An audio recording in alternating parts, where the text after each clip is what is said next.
73쪽 재고자산이란 무엇인가? 네, 재고자산까지 하면은 유동자산이 다 끝나겠습니다.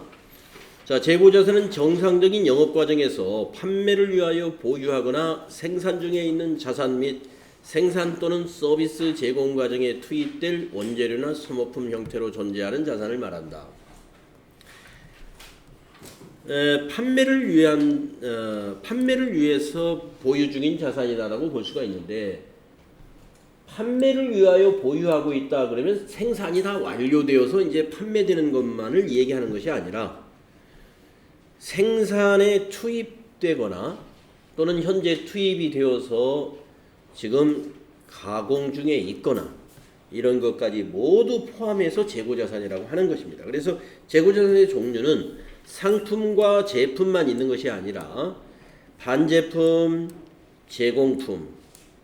반제품은 현재 상태로 판매 가능한 제공품이 되겠고, 제공품이라는 것은 원재료를 제조해서 제품이 완성되기 전 제조 과정에 있는 재고자산을 말합니다.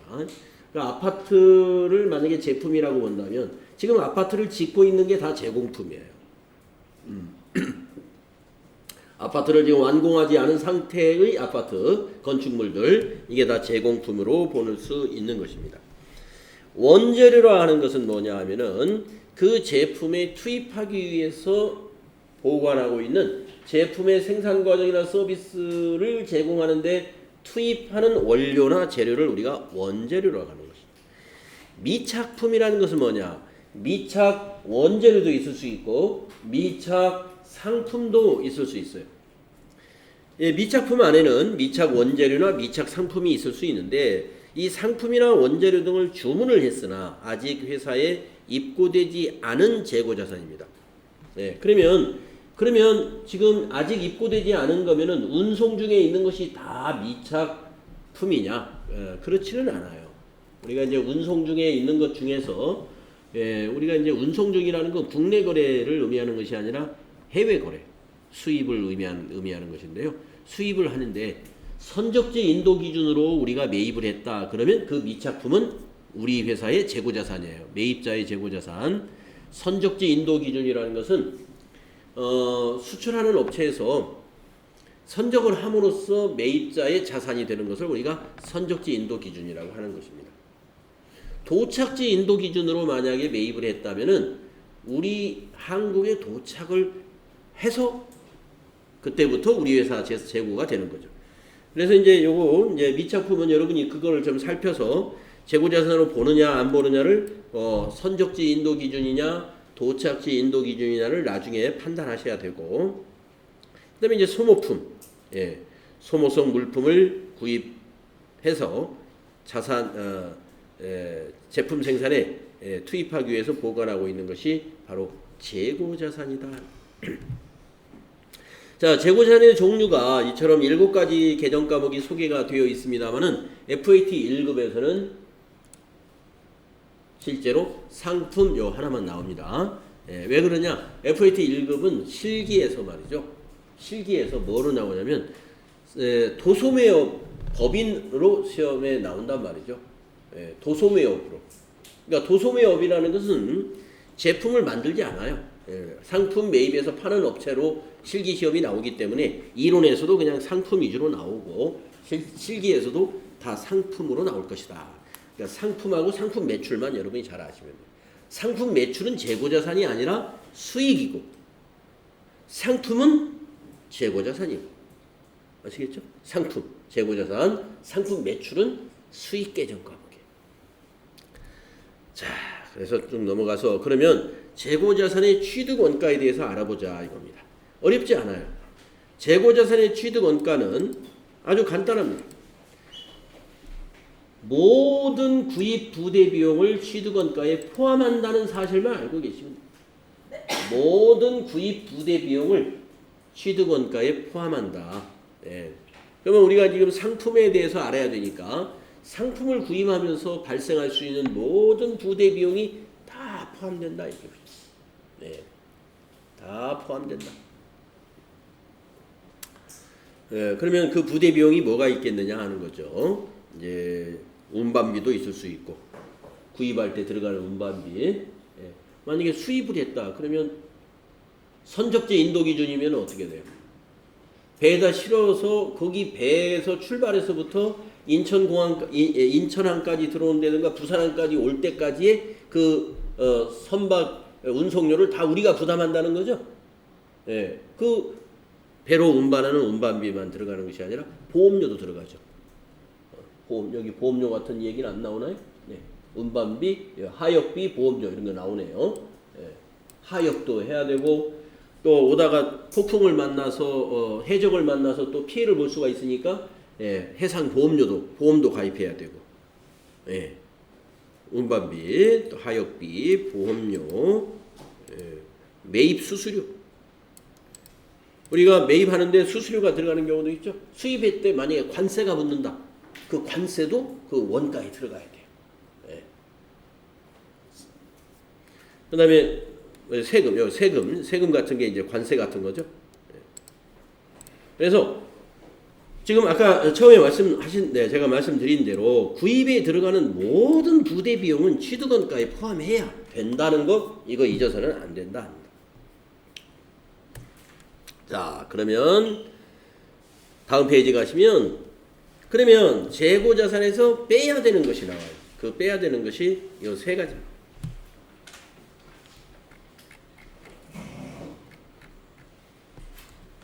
매입 애누리하고 매입 환출 그리고 요 매입 할인이라고 하는 요 세 가지. 매입 애누리, 매입 환출, 이 환출은 매입 환출을 의미하죠. 매입 할인. 이 세 개는 매입에서 빼야 돼요. 왜 빼야 되느냐? 이게 무엇인지. 예. 재고자산에서 빼야 돼요. 네, 재고자산에서 왜 빼야 되느냐? 매입 애누리라는 것은요, 상품을 매입할 때 그 상품의 하자나 파손이 있어가지고 재고자산에 대해서 가격을 인하받는 것을 말하거든요. 가격을 인하받는다는 거, 가격을 할인받는다는 얘기. 그게 매입 애누리라는 거. 그리고 매입 환출이라는 건 뭐냐? 그 재고자산 중에서 하자나 파손이 있는데 도저히 팔 수가 없어요. 예.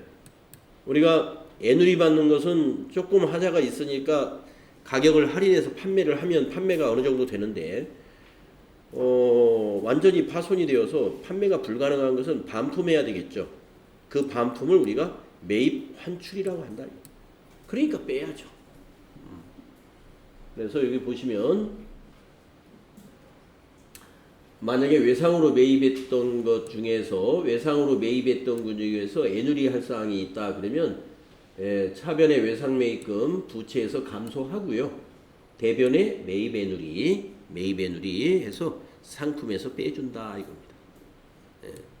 상품이 재고자산이죠. 상품을 매입할 때 우리가 상품을 어디다 기록해요? 자, 아까 여기 앞 페이지에서 상품을 매입할 때 차변의 상품이란 말이죠. 차변의 상품. 그리고 외상으로 샀다 그러면 대변의 외상 매입금. 아니면 현금으로 샀다 그러면 대변의 현금이 올 수도 있어요. 그러면 깎아줄 때는 어떻게 회계 처리하느냐 이거예요. 이렇게 해야죠. 외상으로 했으면 차변의 외상 매입금에서 부채에서 빼줘야 되고 대변의 매입 애누리 해가지고 상품의 반대쪽 상품을 매입했을 때 차변에 기록했으니까 매입 애누리는 대변에 기록해야죠. 또 매입 환출도 마찬가지예요. 반품을 했죠. 우리가 상품을 살 때 상품 계정 차변에 기록하잖아요. 그럼 매입 환출은 어떻게 해요? 상품 계정 대변에 기입한다. 대변. 그리고 외상 매입으로 했으면 외상 매입금에서 차감하고 현금으로 했으면 현금에서 현금을 다시 받아야죠. 우리가 현금으로 결제했다 그러면 상품 반품 시켰으면 다시 현금 되돌려 받아야죠. 차변의 현금. 이렇게 회계 처리가 된다. 매입 할인도 마찬가지입니다. 매입 할인은 그러면 시기적으로 이것과 좀 시기적인 차이가 있어요. 매입 애누리나 매입 환출은 매입 단계에서 바로 즉각 일어나는 거지만 매입 할인은 나중에 대금을 결제하는 과정에서 할인을 받는 겁니다. 구매자가 판매 대금을 말이죠. 한 달 다음 달 말해 주겠다고 외상으로 거래를 했는데 그것을 그 조건으로 우리가 단가가 그 거래 조건이 형성이 돼 있는데 그걸 조기에 지급함으로써 약정에 의해서 할인 받을 수 있는 금액을 말하는 거예요. 예. 그러니까 우리가 이 상업 거래라는 게 거래처와 거래처가 지속적으로 어떤 상품과 원료를 이게 사고 팔고 거래가 약정이 돼 있으면 단가라는 게 결정이 돼 있어요. 그래서 그 회사 간의 결제 방법이 만약에 항상 한 달 외상으로 거래가 일어난다 그러면은 한 달 외상에 맞는 단가를 결정해 가지고 서로 약정을 합니다. 그런데 한 달 외상으로 항상 거래를 하다가 8월 달에 우리 회사의 자금 사정이 아주 넘쳐납니다. 현금이 쌓였는데 그걸 굳이 한 달 후에 외상 거래함으로써 단가를 높게 우리가 매입할 이유가 없죠. 회사 입장에서. 그러면 어떻게 해요? 우리가 현금 결제할 테니 단가 조정을 좀 합시다. 해가지고 매입 할인을 받아라 이런 얘기예요. 그것이 바로 조기에 지급하는 조건으로 약정에 의한 할인을 받는 금액을 우리가 매입 할인이라고 표시한다. 매입 할인도 대변에 상품의 반대쪽인 대변에 매입 할인이 들어가는 것이고요. 역시 외상 매입금에서 차감시키는 이런 방식으로 회계 처리합니다. 그래서 우리가 상품의 순매입액이라는 것은 총 매입액에서 여기서 총 매입액이라는 표현은 상품 대금만이 아니라 상품 대금 외에 모든 부대 비용을 다 포함시켜야 된다는 의미예요. 세금까지도 다 포함시켜라. 그런 금액에서 이건 빼라. 매입 애누리하고 환출은 빼주고 그리고 매입 할인은 빼라. 요 세 가지는 빼주고 모든 매입 부대 비용은 더해줘라 하는 것이 순매입액의 계산입니다. 그럼 우리가 보통 상품 매입액 하면은 항상 순매입액을 의미하는 거예요. 그래서 여러분 상품의 순매입액 결정하는 방법을 아셨어요. 그러면 이제 우리가 매출 원가를 지난번에 손익계산서를 간단하게 설명하면서 상품의 매출 원가는 매입 금액이 매출 원가다 그랬습니다. 바로 순매입액이 바로 매출 원가가 되는 거예요. 자, 매출 원가의 의의를 한번 볼까요? 기업이 주된 영업을 통하여 수익을 창출하는 것은 매출이라고 한다면 그러니까 매출액이 매출이죠. 매출 원가는 이러한 매출이 이루어지기 위하여 투입한 비용을 말한다. X1년 1월 1일에 상품을 800원에 매입하였으며 X1년 2월 1일에 이 상품을 1000원에 판매하였다고 가정하자. 이러한 거래에 대하여 다음과 같이 구분하여 분개할 수 있다. 그래서 우리는 이쪽 방법을 쓰는 게 아니라 오른쪽에 있는 이 방식으로 회계 처리할 거니까요. 매출 원가를 별도로 인식한다는 것이죠. 매출 원가를 별도로 인식한다는 게 뭐냐? 앞으로 이제 여러분이 회계 처리할 때 보면 상품 매출을 일으킬 때 매출 원가 별도로 안 해요.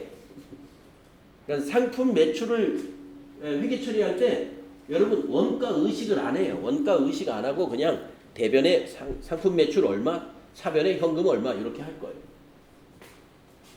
이렇게.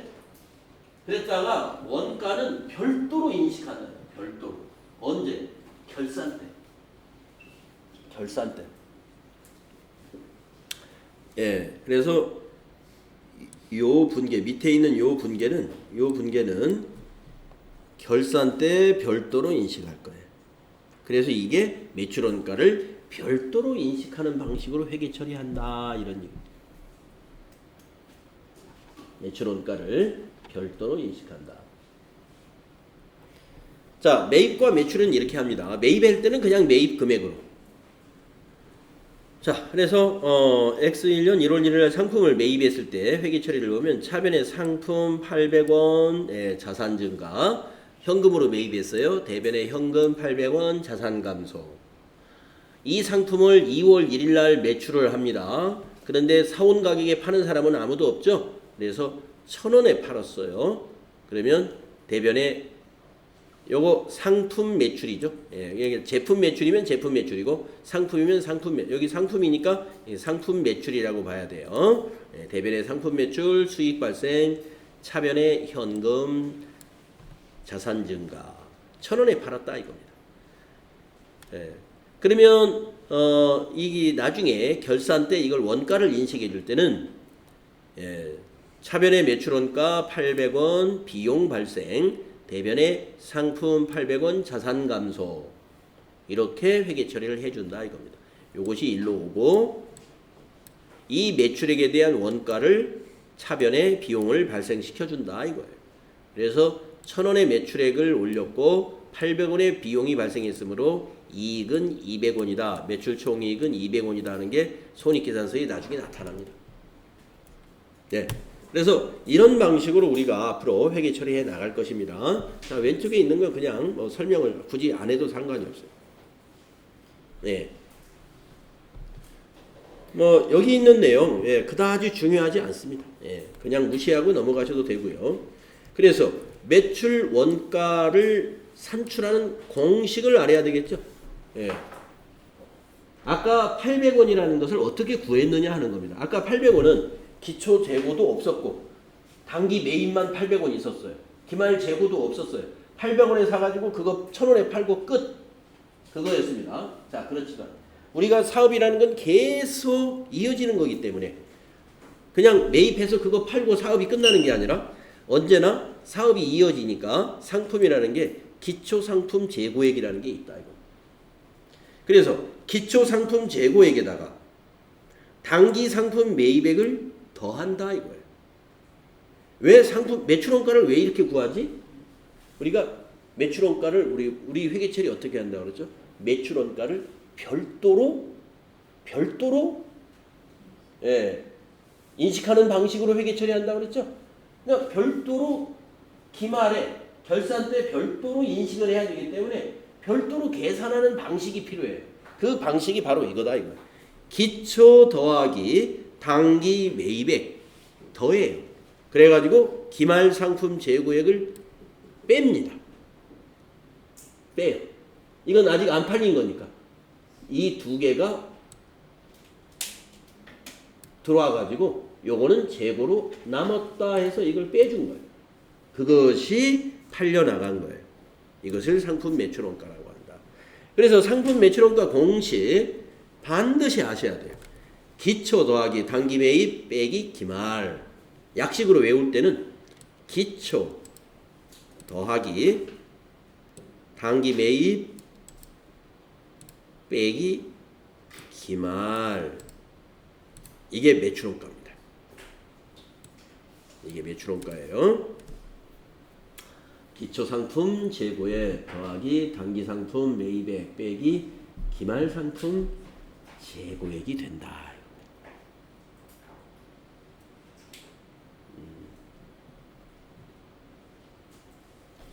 그래서 밑에 보면 예를 들어 기초상품 재고액이 30원이고 단기상품 매입액이 70원이에요. 70원. 기말상품 재고액이 40원이라면 상품 매출원가는 60원이요. 이런 얘기죠. 기초 더하기 30원, 기초 30원 더하기 단기 매입 70원 해서 100원에서 빼기 기말 40원을 빼니까 60원이다. 이게 매출 원가가 됩니다. 이런 얘기예요. 그래서 우리가 매출 원가를 앞으로 이제 구하시오 이런 문제를 자주 만나게 될 수 있는데요. 그때는 여러분들이 시험지에 빈 공간에다가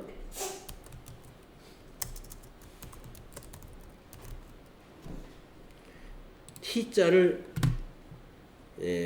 제가 좀 이쁘게 그리려고 여기 저는 엑셀을 지금 꺼내는 건데 여러분 그냥 약식으로 간단히 그리시면 돼요. 이렇게 좀 T 계정을 이렇게 그리는 거예요. T 계정을 딱 그리셔가지고 이것이 상품이다. 계정 과목이 계정의 이름은 상품이다 생각하고 기초는 여기다 적어요. 기초 30원이다. 30원. 단기 매입이 70원이다. 70원. 이렇게 적어요. 기말은 얼마다? 40원이라고 그랬죠? 40원이다. 이렇게 적어요. 그리고 이 짝맞추기를 하면 돼요. 짝맞추기를. 그래서 상품의 기본 그 차변과 대변의 항목이 4개. 기초와 단기 매입은 차변에, 매출 원가와 기말은 대변에. 이렇게 해서 짝맞추기 하시면 무조건 답이 나와요. 그래서 짝맞추기 한번 해볼까요? 차변의 합계가 100원이죠. 100원. 대변의 합계도 100원을 무조건 나오게끔 만들면 돼요. 네, 그래서 매출 원가가 아까 60원이 되어야 이게 100원이 된다는 것이죠. 그래서 시험지에 이렇게 T자를 딱 그려가지고 맞추기, 칸 맞추기식으로 여러분이 매출 원가 구하면 뭐 복잡하게 생각할 것이 없습니다. 간단하게 구해집니다. 우리가 이 차변의 합계를 다른 말로 이렇게 이렇게도 말을 해요. 판매 가능 금액이다. 왜 판매 가능 금액이라고 말할 수 있을까요? 차변의 합계가 기초 상품 재고액하고 단기 상품 매입액을 더하는 거죠. 그러면 지금 판매 가능한 원가는 100원에 불과한 거예요. 그러니까 이걸 다 팔아도 100원만 원가가, 매출 원가가 발생하는 거죠. 만약에 여기 기말 재고가 없다, 다 팔았다는 건 0원이죠. 0원이면 매출 원가가 얼마가 되겠어요? 이거 합계 전부가 100원이 되겠죠. 그래서 판매 가능 금액이다, 이렇게 말하기도 합니다. 네. 그래서 이 기말 상품 재고액 요 40원을 어떻게 결정하지? 요게 또 중요한 대목이에요. 기말 상품 재고액 40원을 결정하려면은요, 기말 상품을 이게 별도로 우리가 이 매출 원가를 별도로 인식하기 때문에, 기말에 이걸 별도로 인식하기 때문에 이거를 조사하는 과정, 또 조사하는 방법이라는 게 필요한 거예요. 예, 조사 과정과 조사 방법. 그래서 우리가 기말 상품이 40원이라는 걸 결정하려면 먼저 수량이 어떻게 되는지를 확인해야 되고, 그런 다음에 그 수량의 단가, 단위당 가격을 어떻게 결정해야 되느냐, 이러한 어떤 결정 방법이 필요한 것이죠. 자, 그래서 수량과 단가를 결정하는 방법을 한번 알아봅시다. 기말 상품 재고액에 대한 기말 재고 자산이라고 해요. 그걸 기말 재고 자산의 평가에 대해서 알아보자. 네. 우리가 이 자산을 평가한다는 거, 이게 굉장히 어떤 객관성이 필요한 거잖아요. 예. 객관적이어야 되죠. 그래서 기말 재고 자산의 평가는 먼저 수량을 결정해야 되는데, 수량 결정 방법에 3가지가 있지만 우리 대부분 기업들은 다 혼합법으로 하고 있어요. 그러면 혼합법이라는 것은 뭐냐? 위에 1번과 2번을 다 혼합한다는 건데, 계속 장부를 기록하기도 하고 연말이면 실제로 재고조사도 합니다. 예. 그래서 재고조사와 장부 기장을 병행해가지고 정확하게 수량을 파악하고 있다. 그게 혼합법이 되겠습니다. 자, 계속기록법이라는 것은요, 상품의 입고와 출고를 장부에다가 잘 기록하면 어떻게 돼요? 재고가 잘 파악되겠죠. 예. 실지 재고조사법이라는 거는 장부만 가지고는 믿을 수가 없어요. 그래서 상품의 입고만 기록을 잘 해요. 입고만 기록을 하고, 왜 출고를 기록을 안 하느냐? 나중에 재고조사 하면 되니까. 예, 출고 기록을 안 했다가, 자, 이제 매출을 재고 금액 산출해야지 하는 시점에 현장에 가서 수량을 재고를 조사합니다. 자, 그동안 입고가 기초가 10개 있었고 입고가 100개 있었어요. 그러면 지금 현장에 재고가 110개가 있어야 되는데 가서 재고 조사해 봤더니 50개만 재고가 있었다. 그러면 요 차이가 60개의 차이가 납니다. 이거는 뭐가 됐다? 출고되었다. 즉 사용 또는 판매되었다. 이렇게 볼 수 있는 거죠. 예. 그래서 재고를 조사해 가지고 사용된 거, 판매된 거를 산출하는 방식, 이것이 실지 재고 조사법이라. 네. 그런데 두 가지를 다 혼합하는 거, 이게 혼합법이죠. 당연히 우리 많은 기업들은 혼합법을 쓰겠죠. 다음에 이제 단가 결정 방법입니다. 자, 상품을 매입할 때마다 단가가 계속하여 변동하는 경우가 대부분이다. 그리고 그러므로 판매되는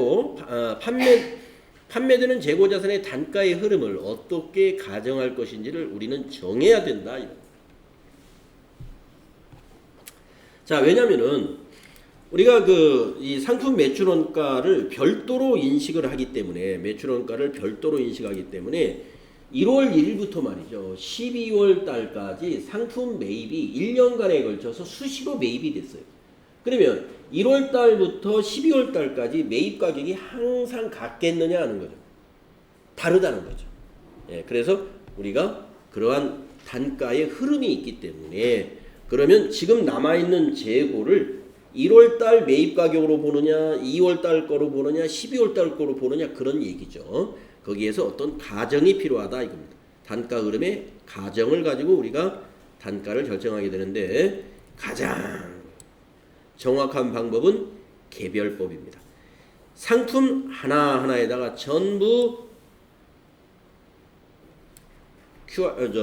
바코드 같은 걸 찍어가지고 단가를 다 입력을 해놓는 거예요. 네. 그러면 가장 정확하게 계산할 수가 있습니다. 어떤 가정할 필요도 없어요. 상품을 전부 낱낱이 다 바코드를 인식시켜가지고 계산을 하면 가장 정확하죠. 그런데 이게 정확한 것은 분명하지만 단점은 뭐냐? 양이 많다든가 하면은 이거 적용하기 어려워요.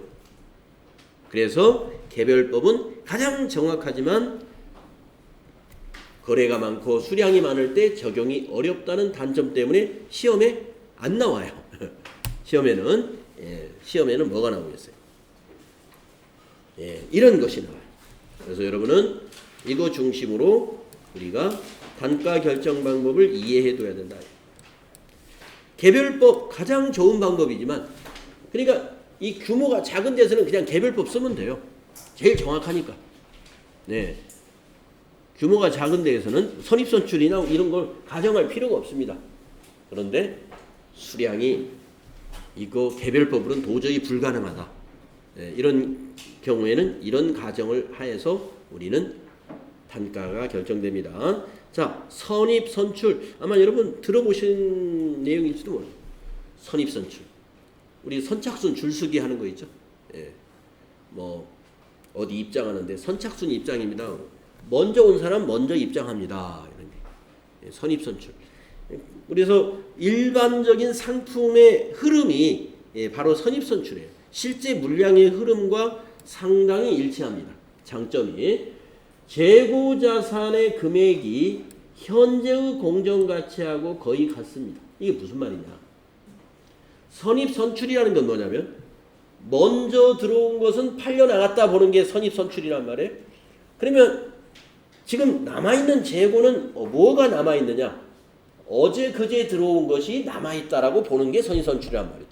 그러면 어제 그제 들어온 재고는 현재의 공정가치, 시장 가격과 아주 비슷하겠죠? 최근에 산 거니까. 그래서 여러분 공정가치라는 것은 시장의 가격을 가리키는 말이에요.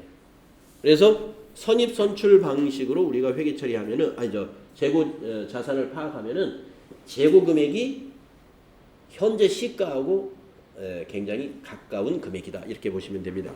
이런 것들은 장점이라면 장점이에요. 단점은 뭐냐? 그렇다면 수익과 원가는 제대로 대응하겠느냐? 대응 불일치가 나타나요. 자, 왜 그러냐면 우리가 수익이라 하는 것은 현재의 수익이잖아요. 우리 매출액 상품 매출하면은 상품 매출하면 현재의 수익이에요. 현재의 수익. 그러면 만약에 2019년도 매출액이라고 하면은 이 2019년도에 판매된 겁니다. 그런데 선입선출로 만약에 매출 원가를 계산하면 이 원가에는 말이죠. 재고가 12월 달에 들어온 것을 다 재고로 보고 그럼 나머지는 다 판매되었다라고 보는 거죠. 그러면 그 판매되었다는 원가에는 기초 상품 재고액도 거기 들어있어요. 기초 상품 재고액은 언제 매입한 거냐? 작년에 매입한 거예요. 2018년도에. 2018년도에 매입한 것이 뭐하고 비교가 돼요? 당기 매출액하고 비교가 되죠. 왜냐하면 매출액에서 매출 원가를 뺀 거를 우리가 매출 총이익이라고 하니까. 그래서 수익은 당기에 시장 가격이 반영돼 가지고 매출액이 형성이 됐는데 원가는 그 매출 원가는 과거의 원가가 대응될 수 있다는 것이죠. 그래서 수익 비용 대응의 원칙에는 부적합하다는 거죠. 이거는요, 물가가 계속 오르는 그런 인플레이 현상이 있을 때는요, 이익이 크게 나타난다는 특징이 있어요. 이익이 이익이 확대된다는 거죠. 이익이 많이 나면 법인세도 많이 내게 된다는 거죠. 법인세도. 왜냐하면 법인세라는 것은 법인세 차감 전 이익을 가지고 계산하기 때문에. 자, 후입선출법은 모든 것이 선입선출의 반대입니다. 후입선출은 나중에 입고된 상품이 먼저 출고한다는 가정이에요. 그러니까 우리 그 실제 물량의 흐름과는 맞지가 않죠. 예. 우리가 어떤 장사를 하든 간에 옷 장사를 하든 채소 장사를 하든 옷도 그 유행이 있기 때문에 올해 2019년도 상품이다 그러면 2019년도에 다 팔려고 하지 내년으로 2월 시켜가지고 팔려고 하는 사람이 누가 있겠어요? 예. 뭐 무슨 우리 이런 과일이나 이런 것도 다 마찬가지죠. 예.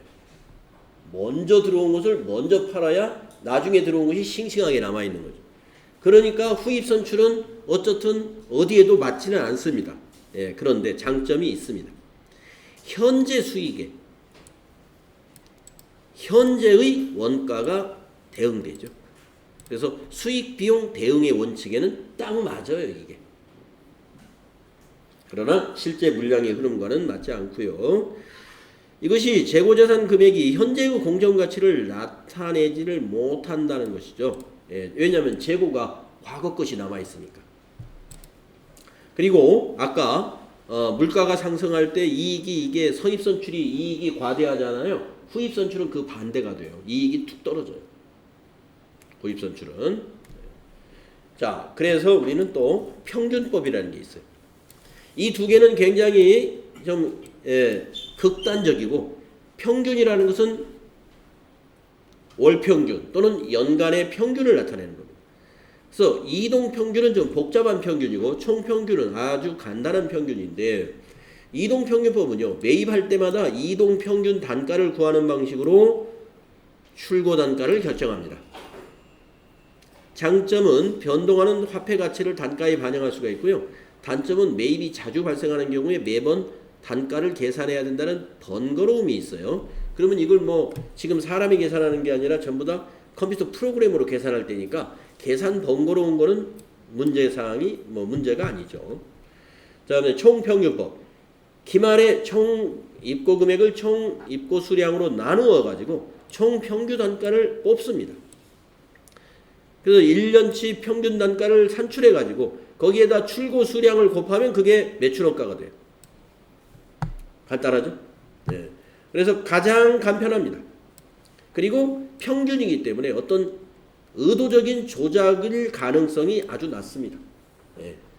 평균을 적용한다는 것은 뭐 어떤 높은 것도 아니고 낮은 것을 적용하겠다는 것도 아니기 때문에 어떤 의도성이 없어요. 평균이라는 것은. 그래서 이익 조작 가능성이 아주 낮은 것이 이제 평균법.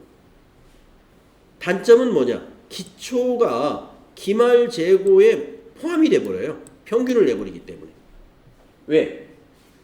총 평균 단가를 구해가지고 그걸 나중에 기말 재고 수량에다 곱하면 그게 재고 자산이 돼버리거든요.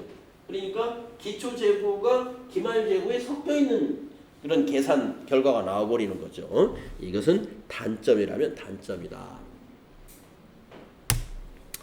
자, 그래서 이제 이 네 가지죠. 이게 뭐예요? 이 재고 자산의 단가 결정 방법이잖아요. 뒤에 문제가 잘 만들어져 있으니까 그 문제를 통해서 여러분 이걸 자세하게 나중에 이해하시면 되겠습니다. 그래서 정리하면은요, 재고자산을 우리가 산출하는 게 매우 중요한데, 재고자산을 산출하는 걸 재고자산의 평가라 그래요. 평가를 하려면 수량과 단가를 결정해야 됩니다. 그래서 수량을 파악하는 방법에 세 가지가 있는데 그 중에서 혼합법 기억해 주시고, 단가를 산정하는 방법이 여섯 가지가 여섯 가지인가요? 네, 있는데 개별법이 가장 정확하긴 하지만 아까 그런 이유 때문에 시험에서 거의 안 나오고요. 우리 시험에 나오는 건 선입선출, 후입선출, 그 다음에 이동평균법, 총평균법 요 네 가지를 중심으로 해서 시험에 나올 것이다. 자, 밑에 정리된 건 뭐냐면요, 당기순이익만 기억하셔도 될 것 같아요. 당기순이익이 크게 많이 나오는 순서입니다. 당기순이익이 많이 나오는 순서. 전제는 물가가 상승하고 있고 수량이 일정하다는 전제하에서 그렇습니다. 네, 그랬을 때 선이총후. 네, 이것도 암기 내용 중에 하나예요. 선이총후. 네, 문제가 이렇게 나옵니다. 물가가 상승하고 있고 재고자산의 수량이 일정할 경우에 이익이 큰 순서대로 나열된 단가의 산정 방법은 하면은 선이총후 순서대로 찾으십니다. 자, 부등호가 이 앞쪽으로 이렇게 돼 있어야 돼요. 선이총후 쪽으로. 밑에 있는 것은 그 반대죠. 선이총후인데 요 부등호가 거꾸로 돼 있죠. 매출 원가. 여러분, 원가가 크다는 것은 이익이 작다는 거죠. 예, 그러니까 매출 총이익이든 당기순이익이든 이익이 큰 순서는 선이총후고, 원가가 큰 순이다 그러면 그 반대라 이거예요. 원가는 비용이니까.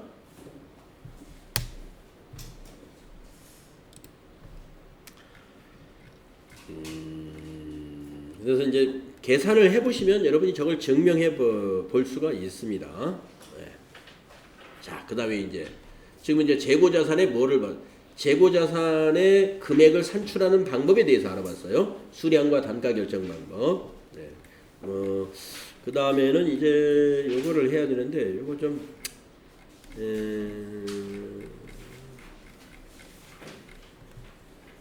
쉬었다 하는 게 낫겠습니다. 재고자산